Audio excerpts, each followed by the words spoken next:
Déjame empezar con una escena muy concreta porque probablemente pues no te es ajena. Una persona recibe una noticia que no esperaba. Puede ser un diagnóstico médico, una ruptura familiar, una pérdida económica o una situación injusta que lo supera. En medio del impacto, en medio del silencio, aparece un pensamiento que no siempre se dice en voz alta, pero que pesa mucho. ¿Habré hecho algo mal? Y casi inmediatamente después surge otro. Tal vez Dios me está castigando. Este pensamiento no nace de la nada, no es casual. Es el eco de una imagen de Dios que muchos aprendimos desde pequeños y que nunca terminamos de revisar. Una imagen que se quedó instalada en el fondo del corazón y que se activa justo cuando más vulnerables estamos. ¿Qué tal, mi querida hermana, mi querido hermano? Soy el padre Ernesto María Caro y hoy quiero decirte algo muy importante. Si alguna vez pensaste que Dios te estaba castigando, no estás solo. Y no eres esa mala persona por pensarlo. Pero también quiero decirte esto con la misma claridad.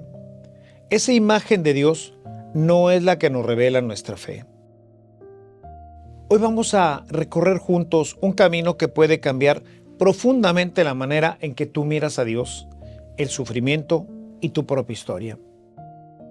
Muchos de nosotros recibimos la fe en la infancia, aprendimos a rezar, a portarnos bien, a obedecer y también aprendimos a veces, sin darnos cuenta, que Dios premiaba a los buenos y castigaba a los malos. Esa lógica parecía funcionar cuando éramos niños porque ayudaba a poner orden. El problema es que esa fe no es madura. Se vuelve insuficiente cuando el sufrimiento real llega. Porque la vida no siempre premia al que se porta bien, ni castiga al que actúa mal. Porque hay personas buenas que sufren injustamente y personas egoístas que parecen prosperar. Y cuando esa fe infantil se encuentra con un dolor adulto, algo se rompe.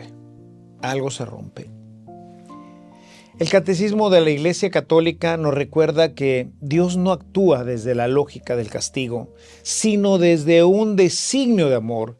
Desde el primer número afirma que Dios crea al ser humano para hacerlo partícipes de su vida bienaventurada, no para someterlo al miedo. Esto es clave. Dios no crea para castigar,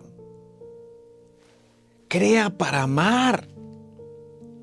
Cuando no entendemos esto, empezamos a interpretar el sufrimiento como una deuda que se paga, como una culpa que se cobra, como un ajuste de cuentas, y eso deforma profundamente nuestra relación con Dios.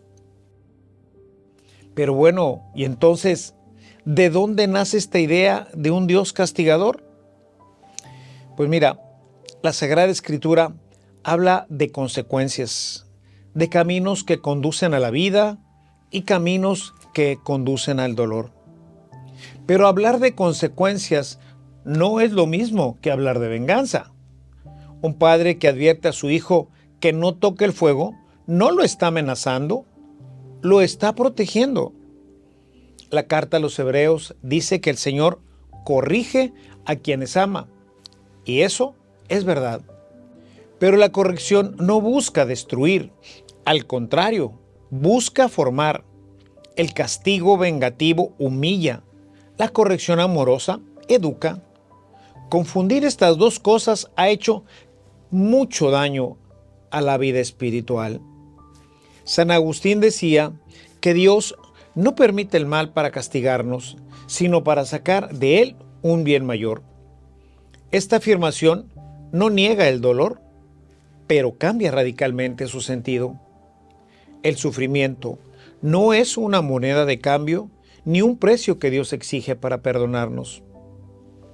Y bueno, si queremos saber cómo es Dios, no podemos quedarnos en ideas abstractas. Tenemos que mirar a Jesús. Él es la imagen visible del Dios invisible, como nos lo recuerda San Pablo en su carta a los Colosenses. Cuando los discípulos se encuentran con el hombre ciego de nacimiento y preguntan quién pecó para que esto ocurriera, están expresando exactamente la lógica del castigo. Jesús no suaviza la respuesta ni la deja ambigua. Dice claramente que no se trata de un pecado personal, ni siquiera un pecado heredado. Con esa sola frase Jesús rompe una mentalidad profundamente arraigada. Jesús nunca explica el sufrimiento culpando a quien lo padece. Nunca dice que una enfermedad sea castigo, ni que una tragedia sea una venganza divina. Al contrario, se acerca al que sufre, lo toca, lo escucha, lo dignifica. Y cuando no quita el dolor de inmediato, permanece presente. Y esto es fundamental. El Dios cristiano no es un Dios que se aleja del sufrimiento humano, es un Dios que entra en ese sufrimiento. Ahora bien, quiero decirles que muchas personas viven atrapadas en una culpa constante, y no precisamente en una culpa que conduce a la conversión, sino una culpa que paraliza, una culpa que no sana, que no libera, que no deja avanzar. Esa culpa, queridos hermanos, no viene de Dios. El catecismo de la Iglesia explica que el pecado es una herida que afecta al ser humano antes que una ofensa jurídica que exige castigo. Cuando Dios señala algo en nuestra vida, lo hace para sanar, no para condenar. San Pablo lo expresa con claridad cuando dice que la tristeza, según Dios, produce un arrepentimiento que conduce a la salvación, mientras que la tristeza del mundo produce muerte. Dios no te recuerda el pasado para humillarte. Dios no te reprocha una y otra vez lo que ya has entregado. Por favor, recuerda que si una culpa te aleja de Dios, no viene de Él. Entonces, ¿qué sentido tiene el sufrimiento? Esta es quizás la pregunta más difícil y la Iglesia nunca ha pretendido responderla de una manera simplista. El sufrimiento no siempre tiene una explicación inmediata, pero el cristianismo no ofrece una teoría del dolor, ofrece una presencia. En la cruz, Dios no explica el sufrimiento, simplemente lo asume. San Juan Pablo II, en Salvifici Doloris, nos recuerda que el sufrimiento humano encuentra su sentido más profundo cuando se une al sufrimiento de Cristo.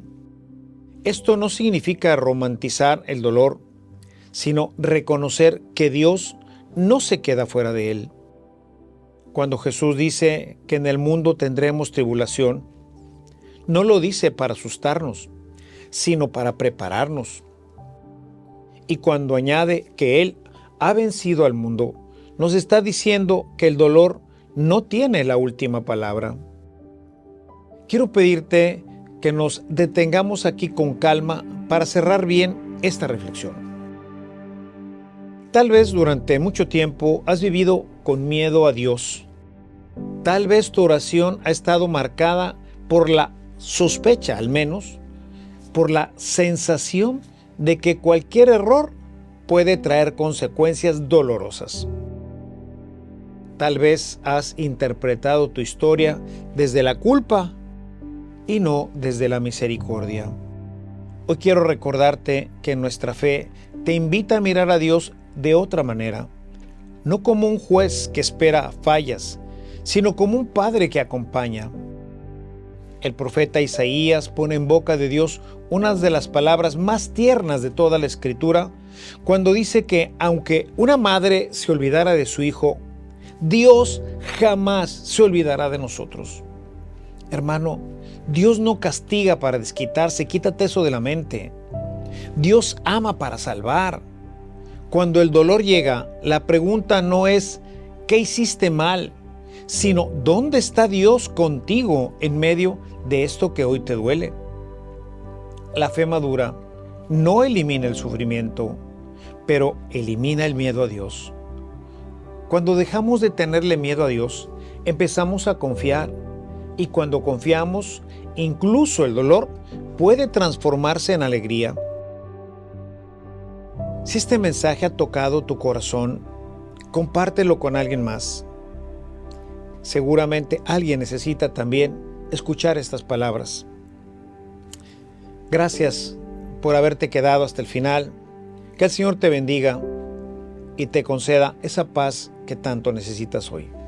Nos vemos muy pronto. Hasta entonces.